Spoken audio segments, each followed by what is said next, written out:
ক্রিকেটের ময়দানি লড়াইয়ে একসময় সবচেয়ে প্রতিদ্বন্দ্বিতাপূর্ণ ম্যাচ ছিল ভারত পাকিস্তান ম্যাচ, কিন্তু এখন দিন পাল্টেছে। ভারত পাকিস্তান ম্যাচ এখন আর টানে না সৌরভ গাঙ্গুলিকেও। ভারতের সাবেক অধিনায়কের আর ম্যাচটি দেখতে ইচ্ছে হয়নি। সেই ম্যাচ বাদ দিয়ে চ্যানেল পাল্টে দেখেছেন ম্যানচেস্টার ডার্বি।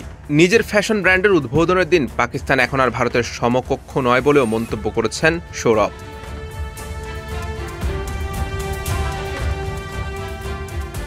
গত রোববার গ্রুপ পর্বে পাকিস্তানকে 7 উইকেটে হারায় ভারত। পাকিস্তানের 127 রান তাড়া করতে নেমে ভারত জিতেছে 25 বল হাতে রেখে। ম্যাচটা যে এতটা একপেশে হবে সেটা কার জানা ছিল। সৌরভ তাই বেশ আগ্রহ নিয়ে বসেছিলেন টিভির সামনে, কিন্তু ব্যাটিংয়ে নামা পাকিস্তানের অনেকটাই নিঃশর্ত আত্মসমর্পণ দেখে ভারতের সাবেক অধিনায়ক ম্যাচটি আর দেখেননি। তিনি বলেন, যা দেখেছি তাতে আমি খুব একটা অবাক নই। আমি আসলে 15 ওভারের পর খেলা দেখাই বন্ধ করে দিয়েছিলাম।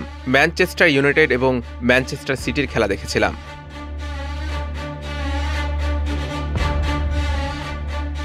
বর্তমানে ভারত পাকিস্তান দ্বৈরথ আর নেই বলেও মনে করেন সৌরভ। তিনি বলেন, ভারত আর পাকিস্তানের মধ্যে এখন আর কোনো লড়াই হয় না। ভারতের বিরুদ্ধে অস্ট্রেলিয়া, দক্ষিণ আফ্রিকা, নিউজিল্যান্ড বা ইংল্যান্ড খেললে তখন ওদের খেলা দেখতাম।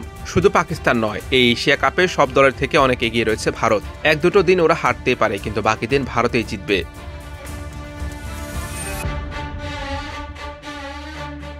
সাবেক অধিনায়ক অতীতের পাকিস্তানি তারকাদের স্মরণ করে বলেন, আমরা পাকিস্তানকে ভাবি ওয়াকার ইউনুস, ওয়াসিম আকরাম, সাইদ আনোয়ার বা জাভেদ মিয়াঁদাদের দল হিসেবে, কিন্তু আধুনিক পাকিস্তান সেরকম নয়। এটা আক্ষরিক অর্থেই আকাশ পাতাল পার্থক্য। সম্মান রেখে বলছি, পাকিস্তান এখন আর ভারতের সমকক্ষ নয়।